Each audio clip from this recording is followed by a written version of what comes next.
1. Vi-o numa noite de insônias, quando caminhava desesperadamente, para salvar a minha alma e o meu modo de ver. A minha vinda para Nova York fora um erro. Pois, ao procurar fascinantes maravilhas e inspiração, nas labirínticas e antigas ruelas que serpenteiam sem fim, a partir de pátios esquecidos e zonas marítimas igualmente esquecidas e em ciclópicos arranha-céus modernos e em pináculos que se erguem escuros e babilônicos sob uma lua exangue, encontrara apenas um sentido de repulsa e opressão que me ameaçavam dominar, paralisar e destruir.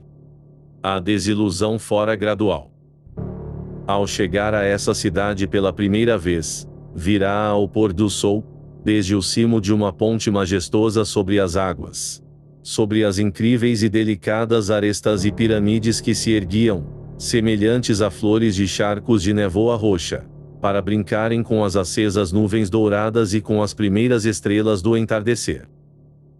Em seguida, virá a acender-se, janela após janela, sobre as marés cintilantes onde os candeeiros cabeceavam e deslizavam, e buzinas roucas rasgavam estranhas harmonias, para se transformarem num firmamento onírico e estrelado, com um perfume de música feérica, e uno com os encantos de Carcassone, Samarcanda e o Eldorado, e com todas essas cidades quase fabulosas. Não muito tempo depois, fui seduzido por essas ruas antigas, tão gratas à minha imaginação por sinuosas e estreitas ruelas e travessas, onde filas de casas georgianas de adobe vermelho me piscavam o olho das suas lucernas, por cima de portas rodeadas de colunas, que em tempos tinham observado liteiras de talha dourada e carruagens apaineladas e, ao dar-me conta dessas coisas há muito desejadas, pensei ter adquirido os tesouros que, com o passar do tempo, iriam fazer de mim um poeta. Porém, nunca iria conhecer a felicidade nem o sucesso. A luz garrida do dia mostrou traço-me apenas sordidez e alheamento, e a intoxicante elefantíase de pedras que trepavam e se espalhavam onde a lua me sugerira beleza e antigas magias. A multidão que fervilhava através dessas ruas, semelhante a rios torrenciais, era constituída por estrangeiros atarracados, de pele escura, de rostos rudes e de olhos em bico, pessoas de outras paragens, sagazes e sem sonhos, sem qualquer relação com as coisas que as rodeavam, e que nada poderiam dizer a um homem de olhos azuis da antiga população, que no seu peito albergasse ainda a nostalgia das áreas verdes e dos campanários brancos de Nova Inglaterra. Assim, em vez dos poemas a que esperava dar vida, deparei-me talso com uma agitada ausência de ideias e com uma solidão inefável, vendo por fim uma horrível verdade que ninguém antes se atrevera a murmurar, o impronunciável segredo de todos os segredos, o facto de essa estrídula cidade de pedra não ser uma continuação viva da velha Nova York, tal como Londres o era da velha Londres e Paris da antiga Paris, mas de estar de facto morta, com o seu corpo estendido e embalsamado sem perfeição, infestado de inusitados elementos animados que nada teriam que ver com a sua vida anterior. Após ter feito essa descoberta, já não conseguia dormir sossegadamente, embora algo comparável a uma calma resignada me tivesse dominado, à medida que ia ganhando o hábito de me manter fora das ruas durante o dia, até só me atrever a sair à noite. Quando a escuridão conjurava o que ainda pudesse existir do passado que ainda aí pairava semelhante a um fantasma, e os antigos portais brancos me invocassem as robustas formas físicas, que em tempos os tinham franqueado. Baseado nesse consolo, consegui mesmo escrever alguns poemas, e já não pensava regressar ao lar da minha distante família, com medo que esta pudesse julgar que um ser ignóbil e derrotado tivesse vindo a rastejar até ela. Foi então que, numa dessas itinerantes noites de insônia, eu acabei por conhecer o homem. Foi num pátio escondido e grotesco do bairro de Greenwich, pois fora aí que, na minha ignorância, eu me alojara, tendo ouvido que se tratava de um lugar habitado por poetas e artistas. As travessas arcaicas e as casas, assim como as surpreendentes praças e pátios, tinham me deliciado verdadeiramente. Todavia, ao reparar que os poetas e os artistas não passavam de pretensiosos faladores, cujo requinte era a falsidade e cujas vidas eram a própria negação de toda a beleza da poesia e da arte, fiquei aí apenas pelo amor a essas características veneráveis. Imaginava-as tal como elas teriam sido no princípio, quando Greenwich era uma aldeia plácida ainda não de todo devorada pela cidade. E, nas horas que precediam o nascer do sol, quando todos os amantes da noite já se tinham recolhido, costumava vaguear sozinho por entre as suas ruelas misteriosas, refletindo sobre os curiosos mistérios que as sucessivas gerações aí tivessem depositado. Fora isso que me mantivera a alma viva e me trouxera alguns desses sonhos e visões que o poeta bem dentro de mim tanto desejava. O homem cruzara-se comigo por volta das 2 horas de uma enevoada madrugada de agosto, enquanto eu percorria uma série de pátios distintos, apenas acessíveis através de escuras passagens entre prédios que, no passado, teriam formado uma rede contínua de ruelas. Ouvira falar das mesmas, através de alusões indiretas, e dera-me conta de que não poderiam fazer parte de nenhuma planta recente da cidade. Contudo, o facto de terem sido esquecidas, só mas tornou mais apetecíveis, de modo que as procurara com uma dupla ânsia.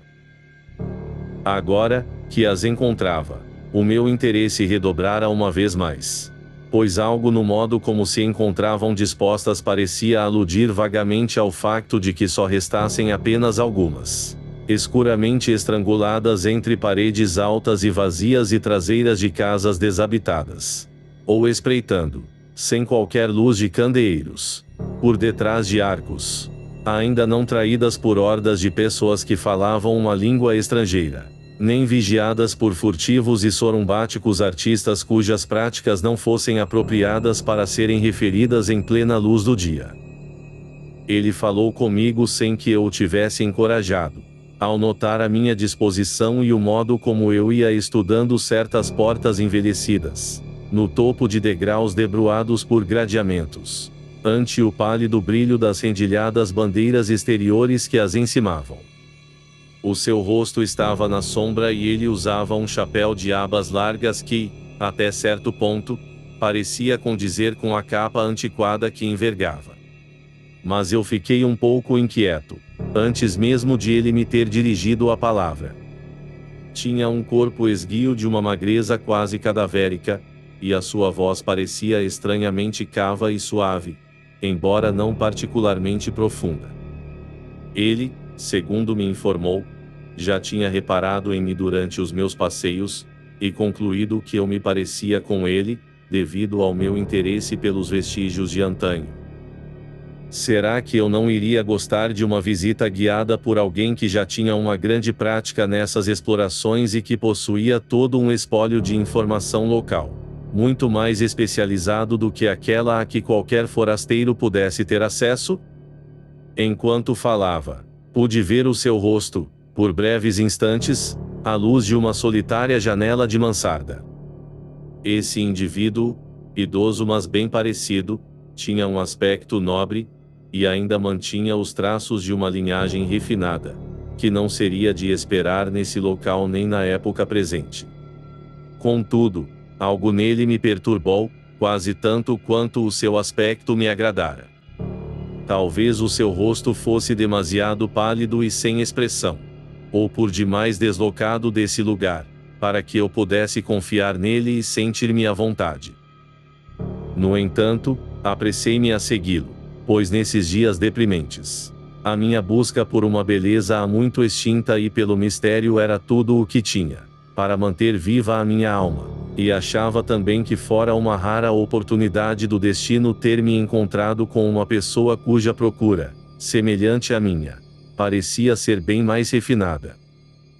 Qualquer coisa na noite obrigava esse homem embuçado a calar-se e, durante o que me pareceu estender-se durante uma longa hora, ele convidou-me a avançar, sem nunca recorrer a palavras desnecessárias. fazendo apenas breves comentários acerca de nomes antigos, de datas, de mudanças, e guiando-me sobretudo por gestos. À medida que me ia intrometendo por esses interstícios, ele percorria uma passagem em bicos de pés, escalava muros de tijolo, e até andava de gatas por um baixo túnel de pedra, cujo inacreditável comprimento sinuoso acabou por finalmente apagar todo o sentido de orientação geográfica que ainda me restava. As coisas que víamos eram muito antigas e maravilhosas, ou assim me pareciam à luz débil dos raios de luz em que as observava.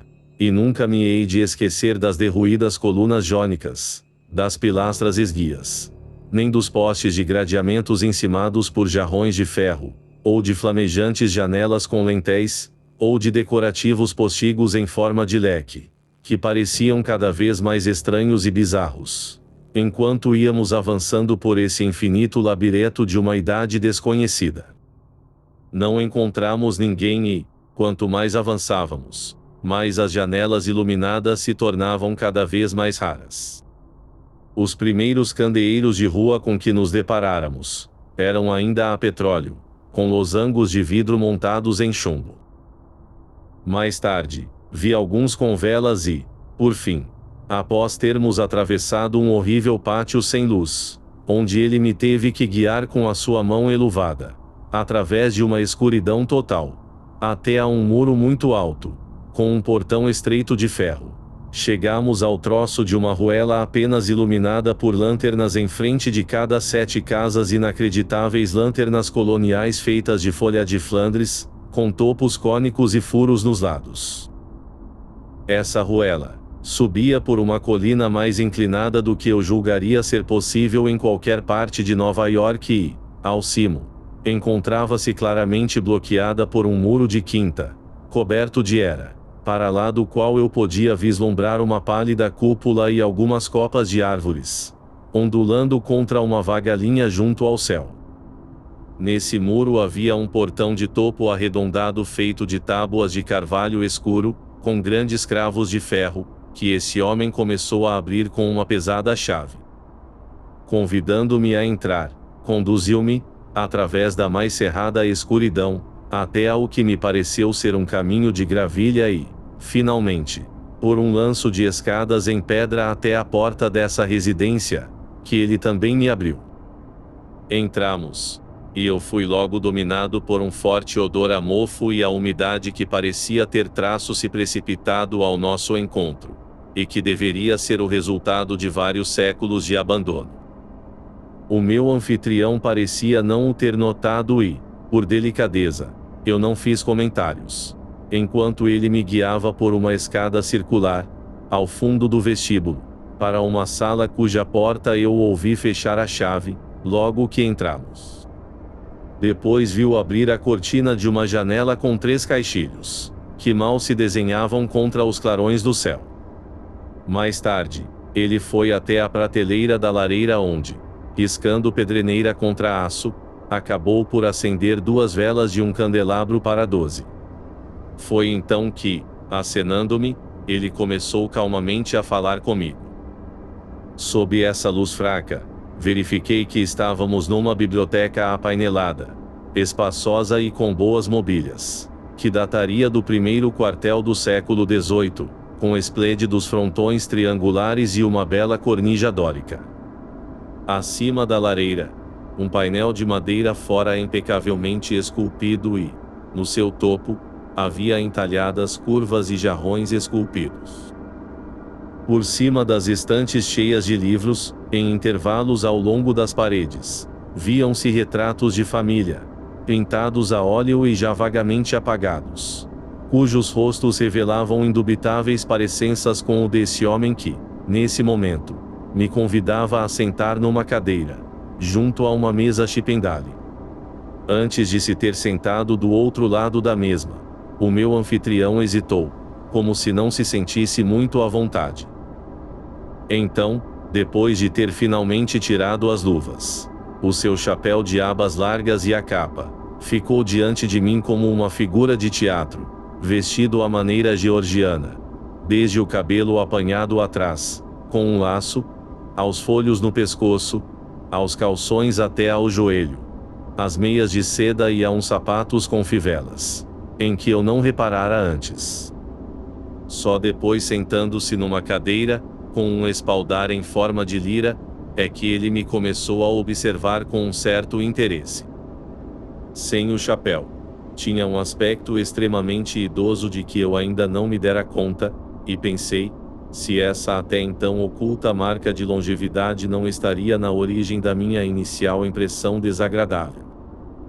Depois de falar com ele durante algum tempo, reparei que a sua voz macia, cava e cuidadosamente abafada, tremia por vezes, e, em algumas ocasiões, tive uma grande dificuldade em segui-lo, à medida que o ouvia com espanto e entusiasmo, e com uma certa preocupação que me parecia dominar a cada momento. Tereis diante de vós, meu caro senhor, começou ele a dizer-me, um homem de hábitos excêntricos, a quem não preciso de pedir desculpa pelo meu trajo, dado que também tedes a mesma fina sabedoria e as mesmas inclinações. Refletindo acerca de tempos melhores, não tenho quaisquer escrúpulos em me entregar aos costumes que partilho convosco, nem em adoptar esta maneira no meu modo de vestir. Trata-se de um capricho que não poderá ofender ninguém se praticado sem grandes ostentações. Para minha grande felicidade, tive a sorte de poder manter a propriedade rural dos meus antepassados, embora esta tenha sido devorada por duas cidades, Greenwich, que começou a invadir esta zona, por volta de 1800. E mais tarde Nova York, sobretudo por volta de 1830. Havia muitas razões para que mantivesse e cuidasse desta herança que a minha família me legara, e nunca falhei com as minhas obrigações.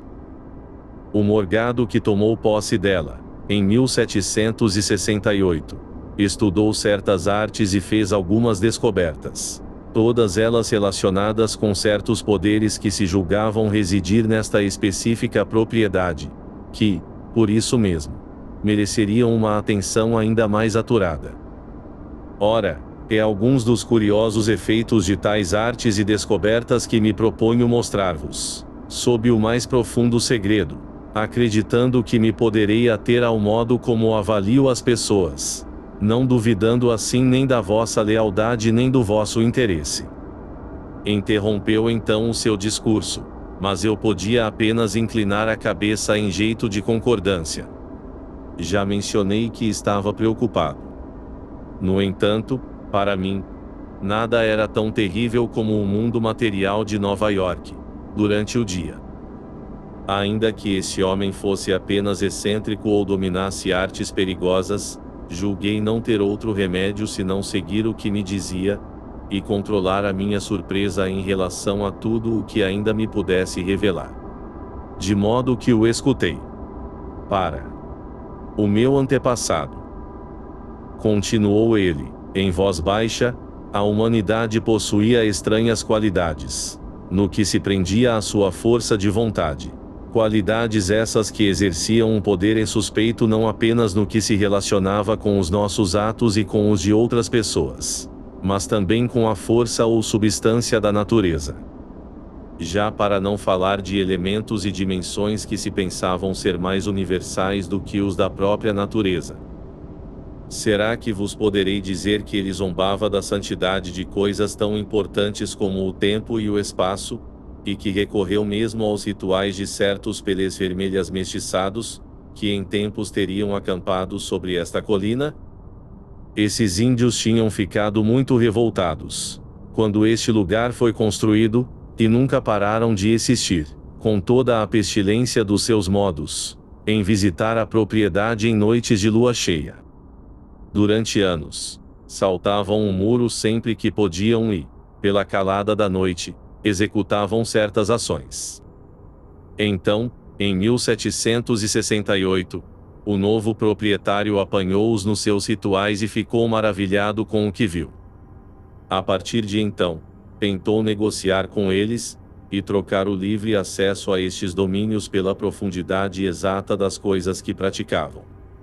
Veio assim a saber que os avós desses índios tinham herdado parte desse costume dos seus antepassados pelês vermelhas. A outra de um velho holandês, ainda no tempo dos Estados Gerais. E, por mais que isso lhe possa pesar na alma, creio que esse proprietário lhe serviu um péssimo rum, não sei se por acaso se propositadamente, pois, uma semana após ter conhecido o segredo, tornou-se o único homem vivo na sua posse. Vós, caro senhor, sois o primeiro forasteiro a quem foi revelada a existência de um segredo, e crede que nunca me teria atrevido a tanto. No que respeita a esse poder.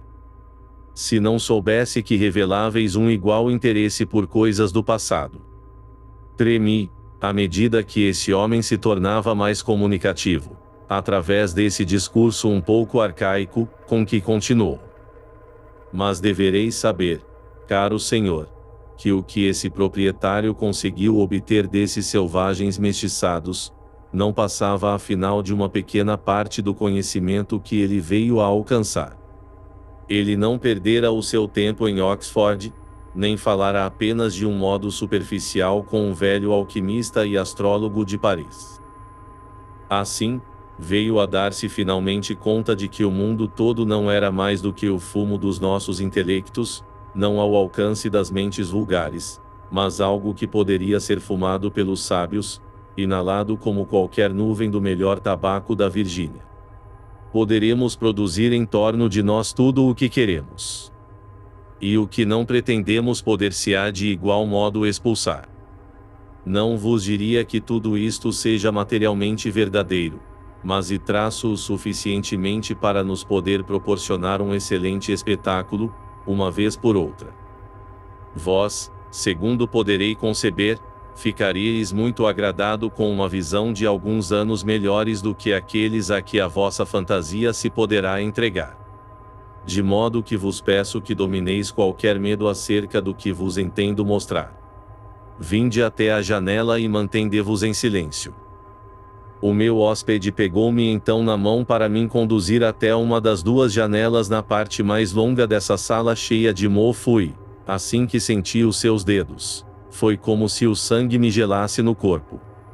Essa sua mão, embora seca e firme, tinha a qualidade do gelo, e eu quase recolhi instintivamente a minha. Porém, mais uma vez, bastou-me pensar na vacuidade e no horror da realidade, para me deixar conduzir para onde ele apetecesse levar-me. Uma vez junto a essa janela, o homem abriu as cortinas de seda amarela e fez com que o meu olhar perscrutasse a escuridão exterior.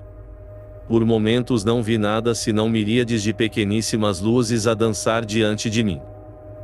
Em seguida, como se respondendo a um gesto insidioso, esboçado pela mão do meu hóspede, um clarão de luz quente surgiu nesse cenário, e eu pude ver um mar de folhagem luxuriante não poluída, e não um mar de telhados de que qualquer mente normal estaria à espera.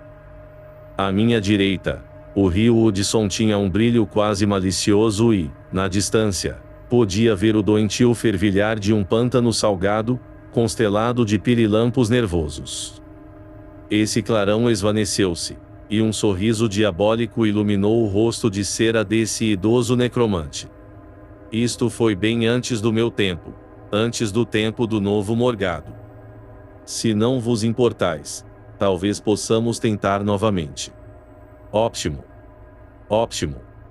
Disse-ei eu, entre dentes. Poderá fazer isso para qualquer época?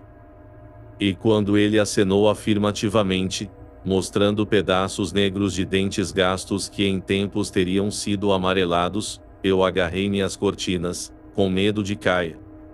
Mas ele segurou-me, com essa tremenda garra fria como o gelo e, uma vez mais, esboçou esse gesto insidioso. De novo vi um clarão, mas dessa vez sobre um cenário que não me era de todo estranho. Era Greenwich, a vila de antanho, com um telhado aqui e ali. Ou filas de casas tal como as vemos hoje, contudo, com belos jardins e campos verdes e baldios cheios de vegetação. O pântano ainda se via ao longe, mas, mais distante ainda, surgiam os campanários do que era nesse tempo a totalidade de Nova York. Tratava-se de Trinity, de St. Paul, e da igreja de adobe que parecia dominar as suas irmãs, com um vago rastro de fumo de chaminés caseiras pairando por cima de tudo. E será que pode? Que se atreveria a ir ainda mais longe? Perguntei-lhe com uma absoluta fascinação, acreditando que ele teria compartilhado da mesma por momentos. Contudo, o seu sorriso malévolo dominou-o uma vez mais. Mais longe? O que vi tornar-vos-ia numa louca estátua de sal. Para trás, para a frente, vinde, ainda ficais desmiolado.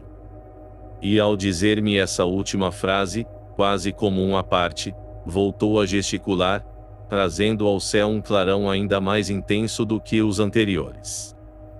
Por cerca de 3 segundos pude contemplar o pandemônio dessa visão e, nesse breve instante, vi um cenário que irá para sempre atormentar os meus sonhos. Vi um céu eivado de estranhos objetos voadores e, por debaixo destes, uma infernal cidade negra com gigantescos terraços de pedra e com ímpias pirâmides apontadas para a lua, tal como as luzes diabólicas, vindas de inumeráveis janelas. E como revoltantes enxames, em galerias aéreas, pude aperceber-me dos olhos amarelos e semicerrados do povo dessa cidade, horrivelmente vestido de laranja e vermelho, e dançando loucamente, ao som de febris tímbalos e de crótalos obscenos, se bem como o lamento maníaco de trombetas abafadas, cujas melodias fúnebres se erguiam como ondas de um oceano de betume amaldiçoado. Vi essa paisagem, afirmo, e ouvi, como se por dentro da minha mente, a blasfema confusão e a cacofonia que a acompanhava. Era esse o chiado contentamento de todos os horrores que essa cidade cadáver jamais infundira na minha alma e, esquecendo-me de qualquer preocupação para me manter silencioso, comecei a gritar desalmadamente, à medida que perdia o controlo dos meus nervos e as paredes pareciam tremer à minha volta. Depois, enquanto esse clarão ia esmorecendo, reparei que o meu anfitrião também estava a tremer. Um olhar de medo e de choque quase lhe fazia saltar do rosto a distorcida serpente de raiva que os meus gritos tinham despertado. Ele vacilou e agarrou-se às cortinas, tal como eu tinha feito antes, contorcendo a cabeça, como um animal capturado. Mas só Deus sabe como teria razão, pois, ao acalmarem-se os ecos dos meus gritos, veio até nós um outro som, tão diabólico e sugestivo que apenas uma emoção adormecida me manteve ainda consciente e são de espírito. Tratava-se do som continuado e furtivo de degraus a partirem-se, para lá da porta fechada dessa sala.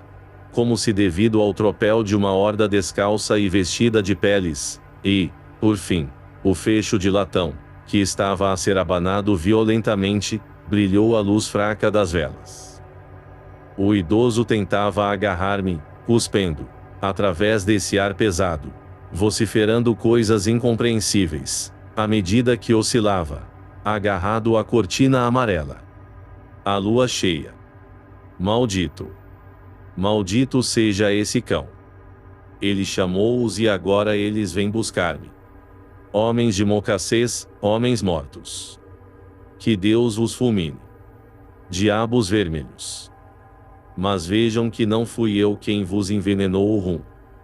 Será que não consegui manter a salvo a vossa pestilenta magia? Vocês é que se deixaram adoecer e não deveriam acusar o morgado por causa disso. Vão-se embora. Tirem as mãos desse fecho. Não tenho aqui nada para vos dar. Nesse momento, 3 batimentos lentos, mas bem deliberados, abanaram os painéis da porta, e o exaltado mágico começou a espumar pela boca. Os seus receios, transformados num férreo desespero, deram lugar a um reaparecimento da sua raiva contra mim, e viu cambalear até a mesa contra a qual eu me tentava amparar. As cortinas ainda presas na sua mão direita, à medida que a esquerda me tentava alcançar, acabaram por ser arrancadas de um alto varão, fazendo assim com que a sala ficasse inundada por um pleno luar, que a claridade do céu já tinha pressagiado. Em presença desses raios de uma tonalidade verde, a luz das velas tornou-se irrelevante, e um novo aspecto de decadência surgiu nessa sala infestada pelo mofo, com as suas paredes apaineladas roídas pelo caruncho, com o soalho torto e inchado de umidade, a prateleira da lareira lascada, as mobílias desengonçadas e as cortinas em farrapos. Essa decadência também parecia apoderar-se desse idoso, proveniente dessa mesma atmosfera, ou dado o persistente medo que ele sentia. E viu ficar mais mirrado e mais escuro, quando se aproximou de mim e me tentou ferir com as suas garras de abutre. Apenas esses seus olhos permaneciam iguais e brilhavam dilatados, com uma intensidade que não parou de aumentar até que o rosto, em torno dos mesmos, tivesse ficado carbonizado e quase desaparecesse. Os batimentos na porta repetiam-se agora mais e mais insistentes, revelando dessa vez objetos metálicos. Aquela coisa negra, diante de mim, era tão somente uma cabeça com olhos, que em vão se debatia pelo soalho que se ia afundando na minha direção, emitindo os torpes insultos de uma malícia imoral. Então, golpes mais bem dirigidos começaram a estilhaçar esses painéis apodrecidos, e eu vi o brilho de um machado de guerra, irrompendo entre estilhas de madeira. Não me mexi, pois não o conseguia fazer. Fiquei aí especado, enquanto a porta se desfazia em estilhaços, deixando assim entrar um colossal influxo sem forma, de uma substância gelatinosa cor de tinta, incrustada de olhos acesos e malévolos. Penetrou aí espessamente, como uma torrente de petróleo em bruto que tivesse rebentado com a antepara apodrecida de um navio. Atirou com uma cadeira ao chão, para por fim se espalhar por debaixo da mesa até ao outro lado da sala, onde essa cabeça carbonizada com olhos ainda me olhava fixamente. Envolveu então essa cabeça, devorando-a de imediato e, logo a seguir, começou a recuar, com esse incrível troféu, mas sem se importar comigo. Escapuliu traço-se pelo buraco negro da porta e pelos degraus invisíveis, que estalaram como antes, se bem que de forma inversa. Finalmente, o soalho cedeu, e eu escorreguei, tentando em vão recuperar o fôlego, para uma câmara escura no andar de baixo, afogado em teias de aranha e quase desmaiando de terror. A lua verde, que brilhava através de vidraças partidas, mostrou-me a entreaberta porta do vestíbulo e, quando me levantei desse chão, cheio de pedaços de estuque, e me consegui desenvencilhar das partes do teto que tinham desabado sobre mim, vi passar diante de mim uma horrenda torrente negra, com a quantidade de olhos atormentados que nela brilhavam. Essa massa informe estava à procura da porta da cave e, quando a encontrou, em breve desapareceu por ela. Senti então o soalho dessa divisão inferior a dar de si, tal como antes tinha acontecido. Um grande estrondo lá em cima, seguido de uma queda de destroços junto à janela a oeste, indicavam algo que deveria ter sido a cúpula. Então, liberto por instantes de todos esses fragmentos de construção, corri pelo vestíbulo em direção à porta e, como não a conseguisse abrir, peguei numa cadeira e parti uma janela, saindo nervosamente para esse relvado deixado ao abandono, onde o luar dançava entre ervas daninhas com 1 metro de altura. O muro era alto e todos os portões de acesso tinham sido fechados, mas ao empilhar umas quantas caixas, que descobri a um canto, consegui chegar ao topo e agarrar traço-me a um grande jarrão de pedra que aí estava. À minha volta, exausto como estava, só conseguia ver estranhos muros, janelas e velhos telhados amansardados. Não consegui descobrir a calçada íngreme por onde subira, e o pouco que pude vislumbrar em breve se apagou sob uma névoa que subia do rio, apesar do resplendor desse luar. De súbito, Esse jarrão de pedra ao qual me tinha agarrado começou a dar-se, como se atacado pela mesma vertigem letal que eu sentia. No instante seguinte, senti o meu corpo a mergulhar para não concebia sequer que possível destino. O homem que me encontrou disse-me que eu deveria ter rastejado durante muito tempo, apesar dos meus ossos partidos, pois podia ver um rasto de sangue, tanto quanto a sua vista se atrevera a alcançar. Uma chuva copiosa de pronto apagou esse elo de ligação com o local dessa minha conturbada história. Os relatórios não mais poderiam afirmar senão o facto de me terem descoberto, vindo de um lugar desconhecido, na entrada de um pátio escuro que dava para a Perry Street. Nunca mais tentei regressar a esses tenebrosos labirintos, nem me atreveria a sugerir, mesmo que o tentasse, que um homem no seu juízo perfeito aí pudesse voltar. Quem ou que era essa criatura não faço a mínima ideia. Contudo, repito que essa cidade está morta e cheia de terrores insuspeitos. Também não sei se ele desapareceu para sempre. Mas já voltei às puras veredas de Nova Inglaterra, onde uma brisa marinha corre ao fim da tarde.